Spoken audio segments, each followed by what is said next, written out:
Yadıma gəlir bir dəfə bir dərs göndərmişdilər. Kiçik bir video çarx göndərmişdilər. Orada bir kör uşaq danışırdı. O kör uşaq, həmin uşaq Quran hafızı idi. 6 dənə kitabı Kutub Sittəni əzbərdən bilirdi. Neçə mətnləri əzbərdən əzbərləmişdi. Allah subhanahu teala ona elə bir zihin vermişdi ki, Allah qorusun həmin o uşağı bütün müsəlmanlara əmin. Allahın kitabını su kimi əzbərləmişdi.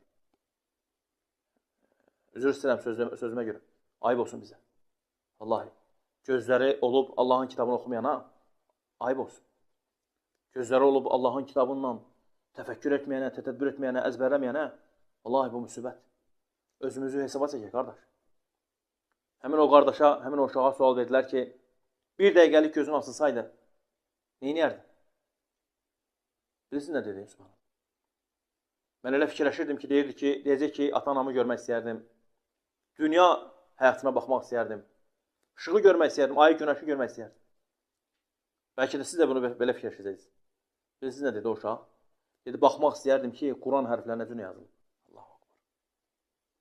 Dedi, baxmaq istəyərdim ki, Allahın kitabı nə cür yazılır? Sağdanmı, soldanmı, arxadanmı, aşağıdanmı? Allahu Akbar. Qardaş, Allahın kitabını su kimi əzbəriyib. Hətta bir verilişə çarpmışlar o uşağı. Soruşurlar ki, Ənam surəsində 15-ci aya oxuyurdu. Deyir, ondan sonra gələn aya oxuyurdu. Ondan qabaqdakı aya oxuyurdu. Düşünün ki, 15-ci ayanı deyir.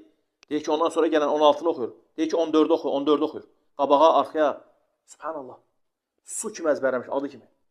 Ayıb deyil mi Allah-u Akbar bizim üçün? Ayıb olmazmı ki, bu gözlərlə haramlar edirik ki, Allah-u Akbar. Bütün gün telefonlarda Allah korusun.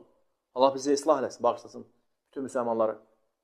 Sonra da Allahın kitabına məşğul olmur. Bu ayıb deyil mi Allah-u Akbar? Vallahi ayıbdır. Bunu yaxşı-yaxşı fikirləşmək lazım. Sən elə düşünmə ki, bunları Allah sənə verib, bunları sənə Allah verib. Elə belə də gedəcəksən, Allah korusun. Allah bizə salamatlıq nasib eləsin. Bəzən görürsən ki, kimlərdənsə hansısa bir qardaşla, hansısa bir dostla görüşəndə, görürsən barmağı yoxdur, əli yoxdur. Soruşsan, nə olub, nə məsələ?